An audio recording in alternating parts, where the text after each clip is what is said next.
Let's go to Mr. Jake Epele, now founder Albino Foundation in our Abuja studio. Great to have you. Good morning. Morning. Good morning.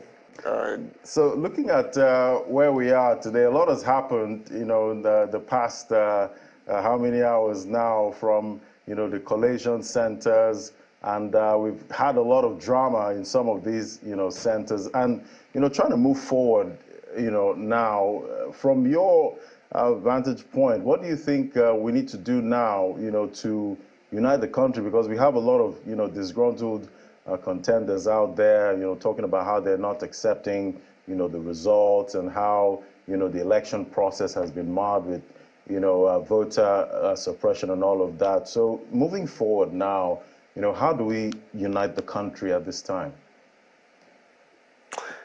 Thank you very much. Election have come, and some part of it is still ongoing. It will one day, tomorrow, the day after, come to an end. But one thing that will not come to an end is the country Nigeria. We have only one country, and we must come together and build the country that we have. And we don't have any other country called anything else than Nigeria. And so those who won, those who lost, must come together for us to build one country that we will all be proud of. Yes, some people will say, well, some people need justice. Some people need to, get what is rightfully theirs. You don't also get that in crisis. You get it through the peace process. It might take some time, but eventually, what is yours will come to you. We have an opportunity to unite this country. All the elected leaders. I like what the governor of Lagos said, but I think he should have gone further to mention the name of those who contested with him. They are your brothers. All of you are from Lagos State, in spite of all the rhetorics, in spite of all the hate speech. This is the time to reach out, to everyone that had contested for this election and ensure that we build one great country, and that country is called Nigeria. I keep saying it, and I'll continue to say it, that the soul of this nation is one phenomenon that we must all fight to save. This nation is crying, this nation is bleeding. This is the time for us to come together and go beyond our individual ambition. Go beyond our individual aspiration.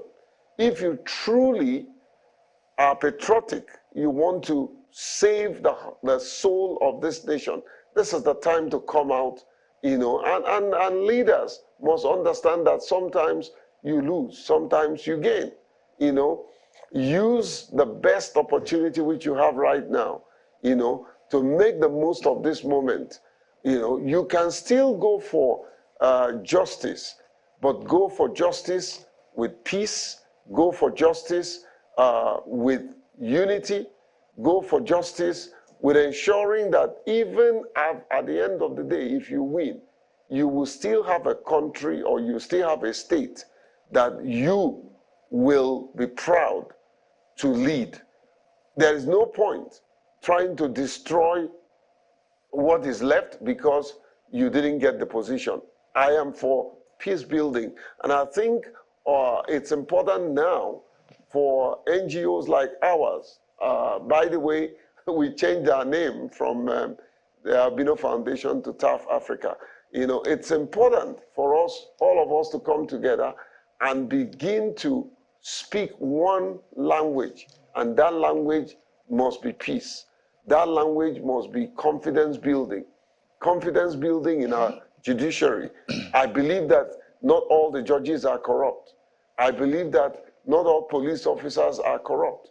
Not all civil defense officers and other inter-security agencies are corrupt. They are people that will stand up and do the right thing.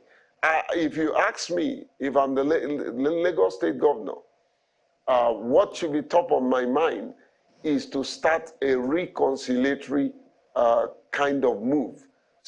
I don't mind. I would go a step further to probably getting an Igbo person to chair that committee so that he can reach out to his own people and bring everybody to the table.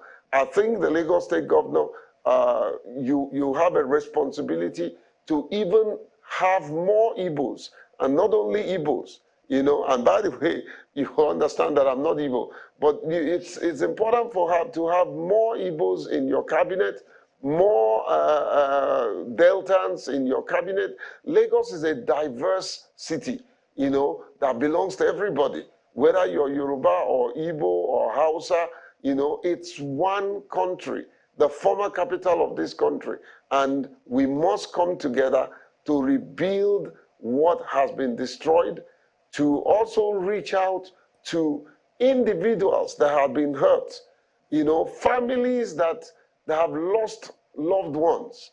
It's very, very sad. And it's not only Lagos. Go to my own state, the River State. It's a pity what is happening in my own state. But this is the time for us to come together and stop the bleeding, and begin to see how we can chart a new course for governance, having leaders who have the heart to serve the people. If you truly love this country and truly want to serve this country, if you truly are patriotic, this is the time to take the bull by the horn and preach peace building. If we destroy this country, we have destroyed our future. What will the next generation remember us for? What is it that you will be remembered for? There's something that I always say, and I said that the day you were born, you cried. Everybody around you rejoiced. You must live your life so well that the day you die, you will rejoice, and everyone around you will cry. That's a life of contribution. This is the time that you need to write your name in gold and say, I stood for the peace of this country. I stood for the unity of this country. I stood for what is right. I stood for justice. Remember that it's often said that you're remembered by two things: the problem you created or the problem you solved. Would you be remembered by the problem you created, or you want to be remembered by the problem you solve? I think this is the time for us to come together. Again, stop the bleeding, stop the anarchy, stop the violence. If this is the time for those who lost to come out with boldness and ask your supporters, don't take to the street. Don't take to destruction. Because if you allow them to come out and they destroy, eventually, if you get back in position of power, you will spend all your time trying to rebuild what you have collaborated with destroyers, and they will destroy what is left of us. The economy is a shambles. The more destructions we have, the more we will struggle to rebuild. The people are hurting. This is the time for leaders, political leaders, spiritual leaders, traditional institutions. This is the time to reach out to your people and preach this message of peace and preach this message of tolerance so that people can come together for us to build a nation called Nigeria. Many of us are proud to be citizens of this country. You know, many of us are not going anywhere. We're getting too old to even leave where we are. But we have only one country, and we must stand together and ensure that we are not divided. The more divided we are, the more troubling it will be, not only for this generation, but the generation to come. So Kayode, I know that a lot of people are hurting. I know that a lot of people have one grievances or the other. You know, don't take your grievances to destruction. Don't take it to destroying the lives and properties that this country have. If you're preaching, if you're angry that there were violence everywhere, don't perpetrate new violence. You will also be in the same boat with the people that you are accusing have caused this destruction. I mean, I think it's very important how you acknowledged the feelings of those who feel aggrieved, who've seen how the polls were conducted in, some of these areas where we saw, voter suppression and all of that. And by the way, during the course of the programming a few hours ago, we had some very heated moments at the Kano Coalition Center, for example. In Adamawa State, it was more violent. In fact, one of our reporters was attacked. His vehicle was smashed because the coalition center was surrounded by thugs. And, I was thinking to myself, where is Mr. Epele when you need him at the coalition center to just calm the frayed nerves, as we saw you do at the National Coalition Center? But speaking to people who are aggrieved naturally, and they say, well, we witnessed this thing, and we do not want our nations to carry on this way, such that we'll see these things happen, and we just say, you know what, let's move on, and it happens again in 4 years' time, or next time there's an election. How do we legitimately acknowledge those feelings and, deal with them appropriately? Because some people feel that when they hear go to court, it sounds like their feelings and the reality is being discountenanced. So I don't know, is there an easy way to approach them and maybe meet them halfway in this one? Okay, Kayode, thank you very much. One, I must begin by saying we must not treat issues that needs to be discussed and treat them as elephant in the room or sweep them under the carpet. But let me speak, and I'll come back to that. Let me speak to this attack on media reporters, attack on an organization, an institution like Channels and several other media houses that have served selflessly, that the investors have invested everything that they have to ensure that information, proper information, credible information are disseminated so that, truth will be out there for people to see. I mean, channel like yours has become a very credible organization that people look forward to what you're saying and they believe you. And why would politicians turn around and attack the very institution that have helped their cause? I don't understand. Many of them were unknown. Little is known about them, except the tubes that have given them the opportunity to be a household name. Why would you encourage your supporters to go after them? Maybe because they said one thing or the other, and oftentimes what they said are true. Why would you attack them? This is not good for the development of democracy. The members of the media, you are the hope of democracy. You are the platform that gives impetus to candidacy, that give impetus to the truth.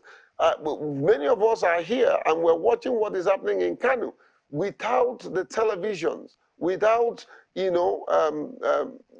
reporters and presenters like Kayode and the rest of you who are making this sacrifice. We wouldn't have known and we wouldn't have seen some of the things that we are seeing.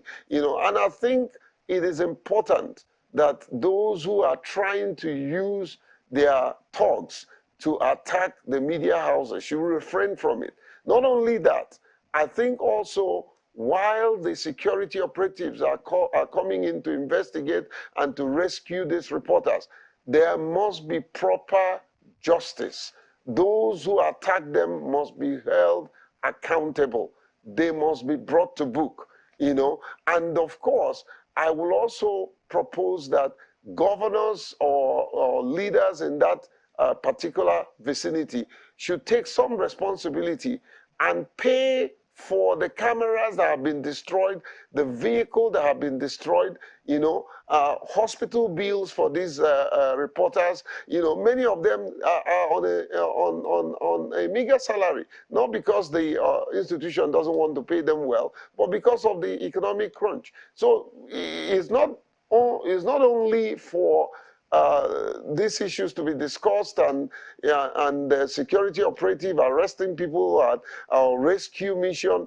There has to be compensation. There has to be compensation for this destruction.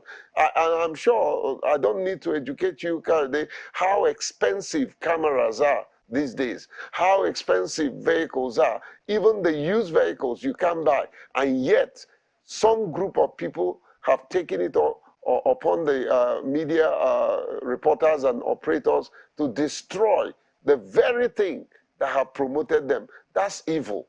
And it's also important here to mention that if we don't checkmate this thing, it will continue to happen.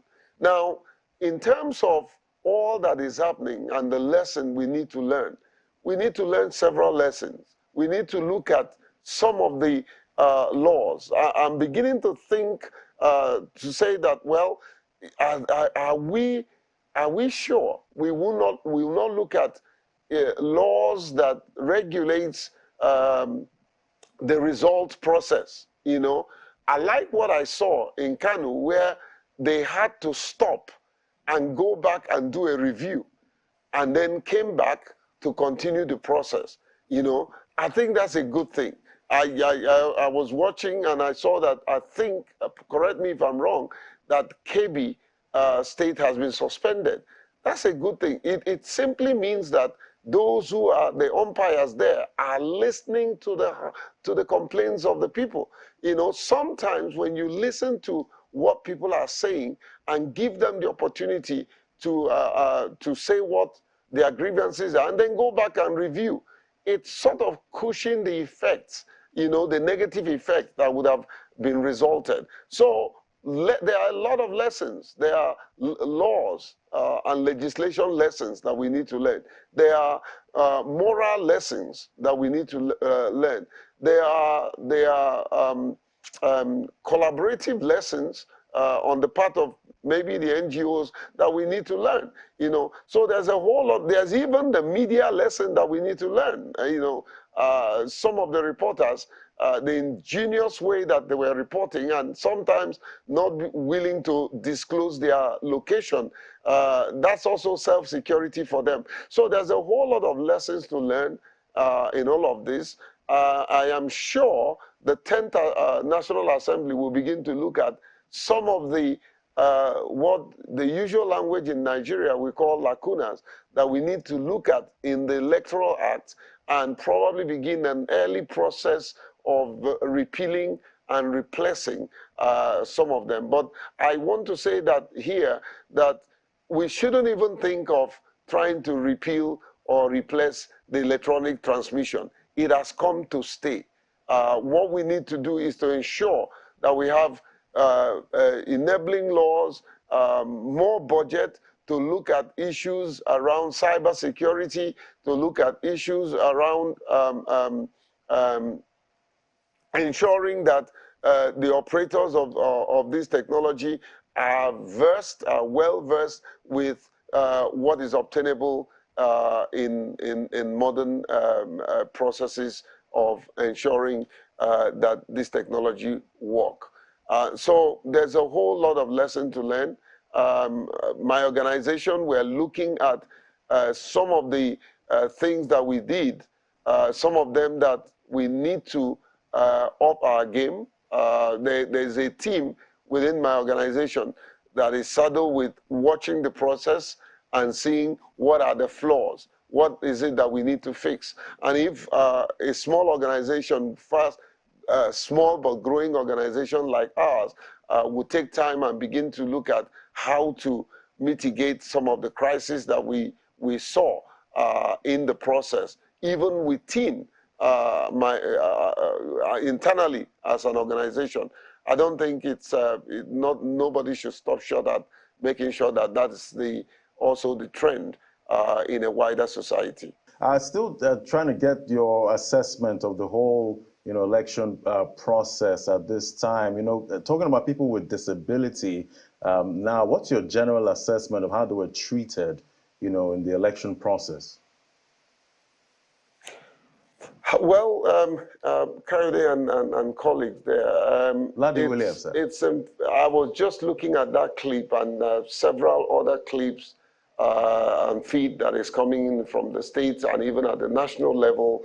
And I said, well, there's a saying that a lizard fell from the ground, from the roof and or maybe wall, and fell on the ground and beat his chest, said, if no one praises me, I'll praise myself. That brings me to the fact that the advocacy that we have been pushing is paying off. For the first time, you see across board, across many collation center, you see a sign language interpreter. That's a very huge development. I remember my conversation with the EU ambassador. I want to say that the EU invested a lot in this whole process, and the Her Excellency was saying to me, Jake, what do we do? Is it that all that we did didn't pay off? What do we need to stop? And I said, Your Excellency, you don't have to. There are many things that your delegation and several other development partners have done that have really, really, really paid off in this whole democratic process. And I began to count the issue of inclusivity, that have come, it has become a national issue, to a point that we were able to tweak the usual phrase, free, fair, credible, and inclusive. So there's also some good takeaway that we can wholeheartedly say that this process has produced. Yes, the recognition by INEC, the need for inclusivity, an inclusive process, including inclusive material, is also a very good development. The community of persons with disability coming out, especially at the presidential election en masse, to participate in the process is a very good thing, And then ultimately, the repealing of the draconian 2010 Electoral Act, Section 56, subsection 1 and 2, with the replacement of 2022 Electoral Act, Section 54, subsection 1 and 2, is the most impactful thing and the greatest gain for persons with disability in this process. For the first time, we saw massive campaign on the part of, not that I'm blowing my trumpet, but on the part of my organization on primetime TV shows, appearances, analysis. For the first time, we became part of election analysis team. So in terms of persons with disability and inclusivity and participation, again, I want to say, oh my God, I almost forgot this, Kayode. We are very proud to say for the first time in the history of this country, I'm just getting so excited, in the history of this country, a person with albinism will be a governor of a state. My brother, if there's anything that I am beating my chest to say I have succeeded in doing in this country, that's one. That my own community, my own person, will now become the governor of Akwa Ibom State. And he won landslide. I don't know, that's not to say that those who are aggrieved cannot contest that. And I'm not here to saying as an endorsement, but that is the truth. I'm glad that at least one person with disability can sit as the governor of a state, can come to Abuja and be part of the Council of State. You know, we're proud, and that's a very good thing that is happening. I mean, I have the same experience continentally, where Senator Isaac Mwaura in Kenya is now appointed as Deputy Prime Minister in the office of the Kenyan president. So a lot of good development is happening across the nation for persons with disability. 34 candidates contested. We're still in touch with them to know who has won. Many of them are lamenting the discrimination also played out on the ballot papers and vote casting. But we are documenting those things and x-raying the process. And I would say that, yes, assistive devices were not deployed, not in totality, but minimally it was, you know, which is also a good development. I want to also say that this is one aspect that it's very disheartening, because I know how hard many INEC staff, including the chairman and many of his commissioners, you know, worked to ensure inclusivity. I must give it to them, you know, that they truly and really worked hard to ensure inclusivity, promoted inclusivity. In many of Professor Mahmoud's speeches, he made sure that there were space for inclusivity, you know. But I must say that that's not an endorsement that everything they did was right. Yeah. My objective view is to praise when I have to, and also to constructively criticize when I have to. And in terms of some of the things that I've mentioned, I would say that they did well. At least one thing for sure, INEC has brought inclusivity consciousness, you know, across this nation. And I don't think it's going to stop. I still recognize and see INEC as one of the most inclusive institutions in this country. That's one good thing I will always remember them for, right. You know. But in terms of carrying out or operationalization of inclusivity, you know, they left me heartbroken, you know, and most assuredly, it probably because they were overwhelmed. They were overwhelmed with other aspects of the operations that they left us hanging. But we're not going to give up. We will continue to preach inclusivity. You know, you were asking my colleagues the other day which of them wants to run for office, which of them are interested in. Jake Epele, I will come back to this channel and say it.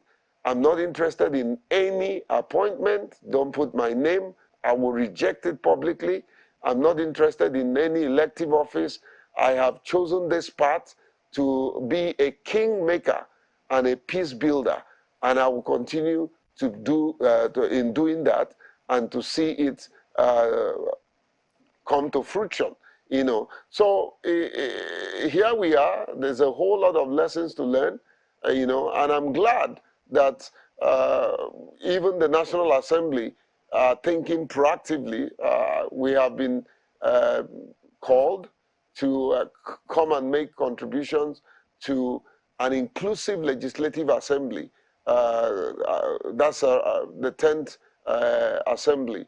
You know, so that's a good thing that the little effort we are making are beginning to pay and bear fruits. And I want to use this opportunity to thank my very good friend, the founder and the owner of this channel, John Momo, who has always been a very dear person and compassionate towards persons with disability. And of course, how can I forget Kingsley Oranta and many of you, Chamberlain, Shehu, all of you, I mean, if I forget your name, that doesn't mean that I don't say you have made a huge impression and impact in driving inclusivity.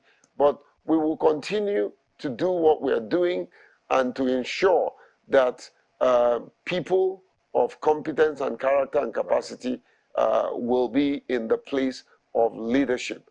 Today, we need to reinvent leadership. We need to take leadership position and bring everybody together so that we don't bleed as a nation.